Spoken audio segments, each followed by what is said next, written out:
Number 69, Mega Man X.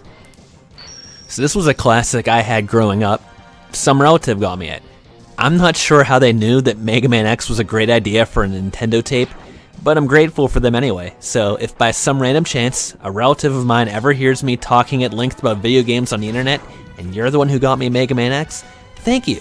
You had a part in all of this. Mega Man X takes the Mega Man formula from the NES and adds in a little bit of exploration, which curiously is what a few different games did in the transition from the 8 to the 16-bit generations. Anyway, this works great. There's more upgrades than ever before, but the same tried and true Mega Man gameplay, including a soundtrack that can only be described as metal, just an updated hardware. Along with the music, obviously the graphics got a big 16-bit upgrade along with the gameplay. As someone who didn't grow up with the NES Mega Man games, they always seem very similar to me, to the point that I can't really tell you which ones I prefer and which ones I don't, so it's always been hard for me to describe any of them as favorites. Mega Man X doesn't have that problem. It's unique, it's fun, and it's challenging. Mega Man X2 definitely is a bit of a continuation of it, and I think if you went in blind, you'd never played any of them, Mega Man X, X2, and X3 could feel a little bit samey to you. There's definitely changes between all of them, but I think Mega Man X is certainly the best. This was really a worthy game to have on the Super Nintendo Classic Edition. Now obviously they would have wanted a couple Capcom games, they were one of the heavy hitters in those days, and despite Capcom's legendary output, this was an absolute shoo-in. This is a nice game at number 69.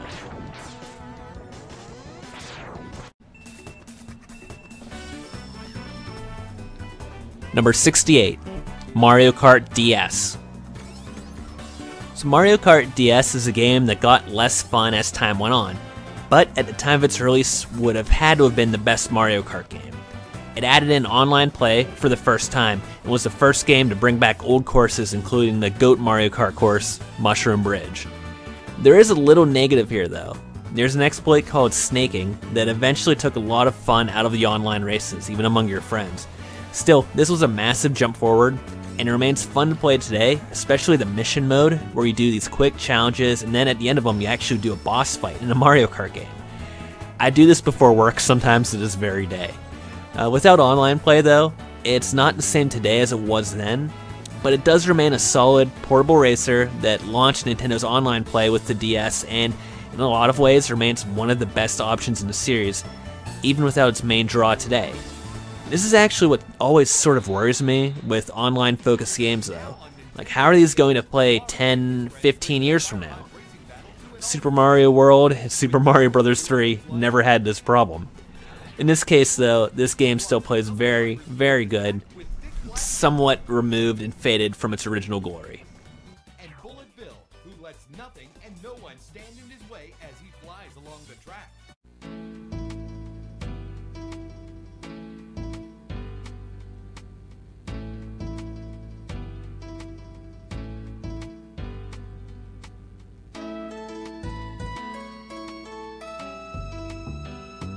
Number 67, Uncharted Waters, New Horizons. So let's all be real here. Based on the list so far, I don't think anyone expected this game to be coming up here. Uncharted Waters, New Horizons was actually one of the newer playthroughs to go on this list, circa December 2020. I'd never played it, but loved the idea of sailing the globe and having a pretty open adventure, and yeah, I had a lot of time inside of December 2020. Anyway, that's what you've got here. I think there's 6 different characters with different goals and playstyles, so you can either play through them all or pick the one that works best for you. For me, that was Ernst, the cartographer, and for the most part, I could avoid the combat altogether and focus on exploration. So I did, and I loved it. There's tons of mechanics and menus in this one, pretty typical of Koei games. Is it Koei or K-O-E-I? Anyway, you might never quite figure out everything, which is also pretty typical. I started playing as a trader for a little while, but eventually the steam ran out for me on this one, and I moved on to something else. Still, I can see myself getting back into this at some point in the future. I just don't have unlimited time for games, but this is one worth making more time for sure. You know, I think a pretty common discussion among gamers is about desert island games. You know, if you had 5 games or 1 game or however many games to bring with you to a desert island, what would those games be? And I'd have to think about it longer, but but I really think that Uncharted Waters New Horizons might just be that one desert island game for me. Now that doesn't mean it's the best game or anything like that, it's obviously not number one, but what's a game that has a ton of content that you haven't already blasted all the way through, that's enjoyable, in turns, relaxing, or exciting? It's a big thing to be that desert island game. But I think this is it for me, so it's a weird thing to say unless you unpack it like that, but if I could play one game for the rest of my life, this really might be it. So I think that shows I have the capacity to enjoy RPGs. I think it just never really happened to me for some reason. This kind of game proves that even deep mechanics shouldn't be too big of a barrier, so I bet in future revisions, this list will include a few more games like this one, and I wouldn't be surprised to see this one move a little bit higher up when that happens.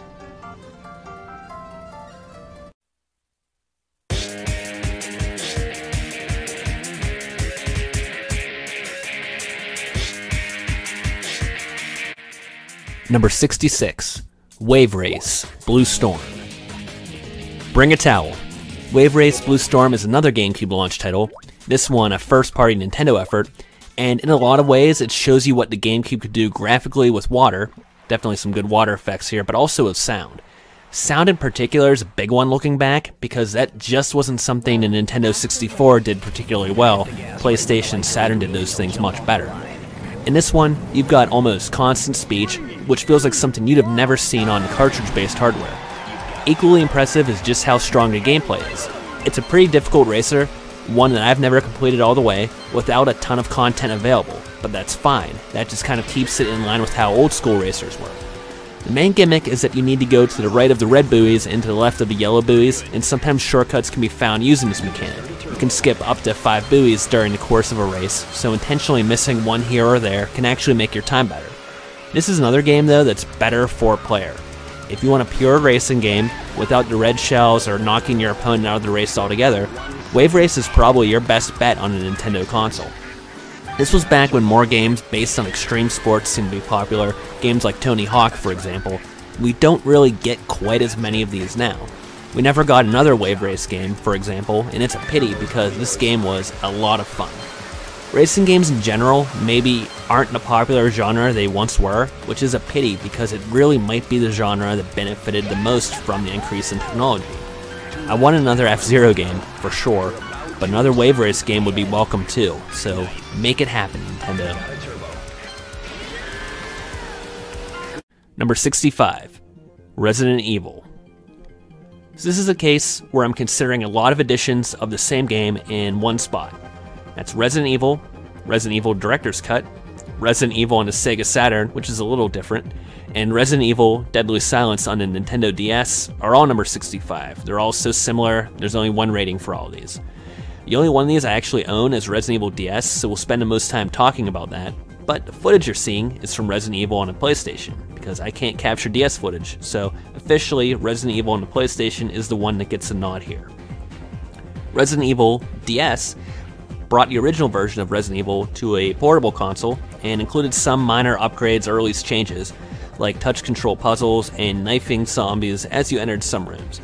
In fact, the knife is more encouraged here than in previous Resident Evil games, probably as a reaction to its newfound utility in Resident Evil 4, which I think had come out around the same time. If you don't like the idea of new mechanics, no problem. They're optional because they're just in the rebirth mode, while the classic mode is very similar to the original Resident Evil with some director's cut additions. Personally, I do prefer the classic mode. The story is well known by now. You're in a mansion surrounded by zombies, or at least zombie dogs, and you have to get through puzzles to progress through the mansion and leave safely with as many members of your team as possible. I've gotten through this one fast enough to get the rocket launcher, which, for my gaming skills, I'm not that good, feels like a pretty big accomplishment. This is actually the game in the series that landed on a PlayStation Classic Edition console, which was kind of surprising. I think it's plenty worthy of that spot, obviously, but Resident Evil 2's remake was coming out right around that time, and there were plenty of Resident Evil games to choose from on that console, so it feels almost like a missed marketing opportunity that Resident Evil 2 wasn't the one chosen. I do think it shows where gaming had gotten to in the mid-90s, that Resident Evil is to the PlayStation what Super Mario Bros. Was to the NES. Whether that's a good or a bad development is probably up to interpretation, But the Resident Evil trilogy on PlayStation is probably what I remember most about that console. Finally, as a special shout out, the Resident Evil DS game lets you choose what color of blood there is, which is something that kind of weirdly has come up on a couple Resident Evil versions on Nintendo consoles. I don't know why, but I always liked that option.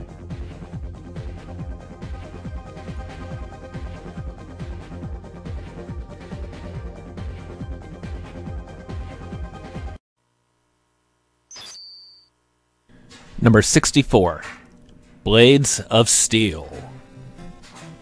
I'm not breaking new ground here when I say that Konami was ultra successful back in the 8-bit and 16-bit eras of gaming. Blades of Steel is sort of like the hockey counterpart to Tecmo's Super Bowl, a fun, action-packed version of hockey that sacrifices realism for a good time. I think a lot of times this is kind of referred to as, rather than simulating a sports game, adapting it to the hardware for the console, and a lot of times that ends up being a better game than a true simulation experience. Every once in a while, you'll trigger a fight by bumping into an opponent repeatedly.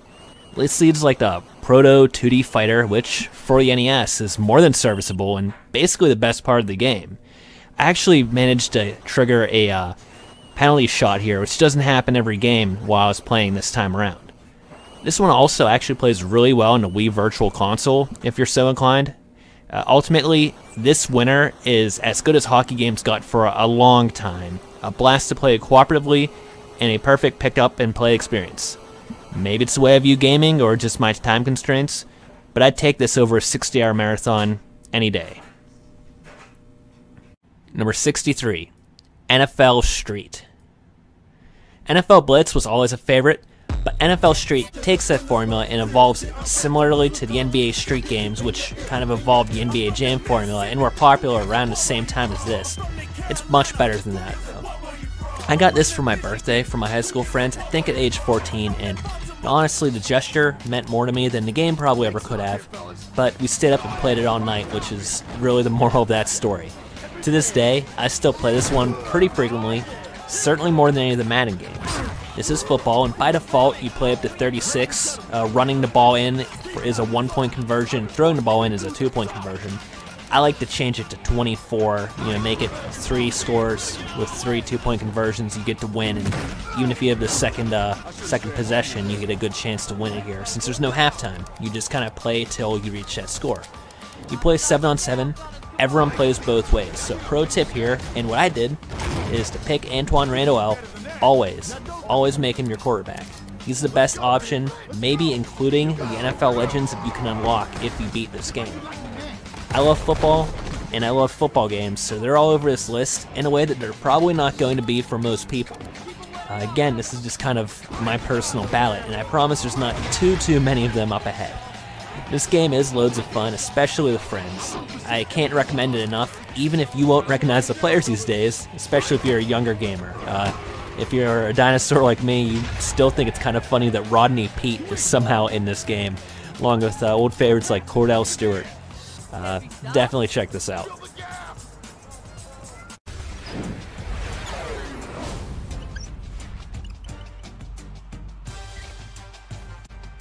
Number 62, NCAA Football 2014. Speaking of football games, to date, this is the last NCAA football game ever produced, and the series went out on a pretty high note. This is the best one. This is the last NCAA football game you're going to see on this list. So as a college football junkie, I would have kept buying the sequel year after year after year, but since it ended here, I've kept playing it. And I'm honestly glad I can't see how many hours I've put into this game. Roster updates done by the community kept it fresh throughout the years. Dynasty mode has never stopped being fun, and for years you could create teams with the online tool, although that has since shut down, unfortunately, and that actually did knock out a pretty significant portion of the fun from it. Another example where once online's gone, a game that's newer is no longer as fun. I understand there is a pretty cool mod out there that updates this game even further, and that's great, but I never got that into it and I'm not sure how to mod. Actually, as a college football reactionary, I'm glad the playoff isn't in this one, although you could mod that in too, as I've always hated that thing anyway. Now, if only there's a way to remove the national championship game altogether. Anyway, if you love college football as I do, this is the best college football game ever made, although NCAA 12 and 13 have a more time-consuming recruiting feature if you prefer to put your hours into that. 14 is a much more simple version. But for me, 14 has the edge so much because of, first, those ongoing roster updates, and secondly, I'm a huge triple option fan, and there's a lot of love shown to that style of option offense by the creators in this one. A full new gameplay mechanic that doesn't appear in any of the other ones. So I'm glad they made it at least that far. Just wish that the old Big East were still an option in this game as well.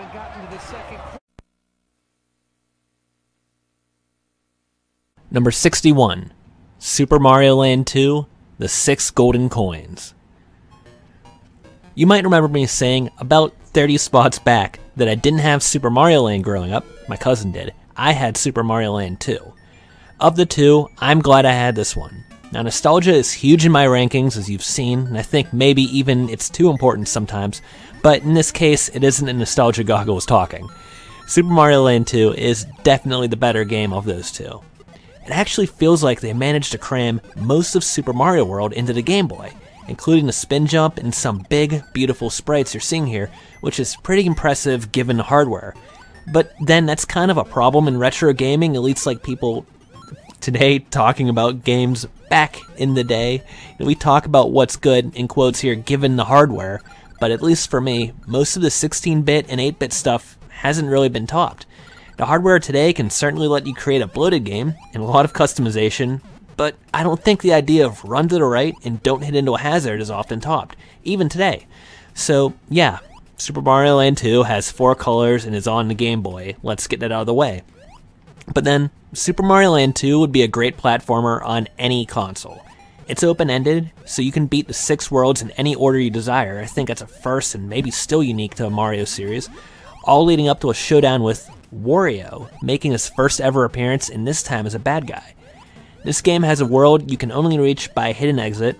Like, who does that? It's definitely a great idea, and I can still remember my cousins telling me how to get to that world. And that's kind of how video games worked back then in the early 90s. There was no real internet, so you could either find out these things in Nintendo Power, or it was word of mouth on the playground. It has the most overpowered Mario upgrade ever, the bunny ears, and levels in places like the inside of a whale and a Lego-themed Mario robot. The overworld map here is, truthfully, much better than Super Mario 3 or Super Mario World. This game goes especially well on a Super Game Boy, which is what we're using here, so check it out on that platform.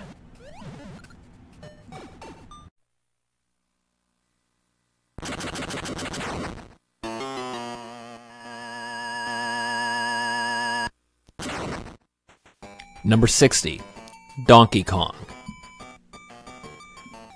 This is specifically the Game Boy version of Donkey Kong. I think everyone knows the arcade original and then the NES port, which has 3 out of the 4 levels. That's great, but it's not number 60.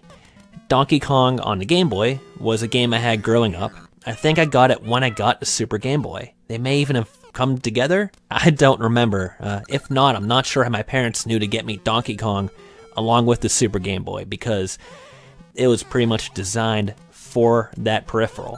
Super Game Boy was pretty much a godsend for most of us, and Donkey Kong, look at it. It's got the colors, it's got better sound effects, really makes use of the extra hardware. Unfortunately, my battery save is actually dry these days on my Donkey Kong cart, so when I actually did beat it, I wound up playing it in black and white anyway. Well, at least you get to see how good it actually does look here. This is a fun, puzzle-oriented take on the original Donkey Kong game that is much, much more than the arcade classic, which is fun and all, but again, doesn't really hold up well today. This, on the other hand, holds up amazingly. Every few levels, a new wrinkle is added, like the necessity to use keys or create temporary platforms. It keeps building and building on itself until you're at the final levels and face an intimidating boss fight with the giant, or at least now giant, ape himself. Mario is fun to use. He's as acrobatic as he'd be on the N64, which is kind of an interesting foreshadowing of what he'd be like in Super Mario 64. I don't think you ever really saw that until Donkey Kong on Game Boy.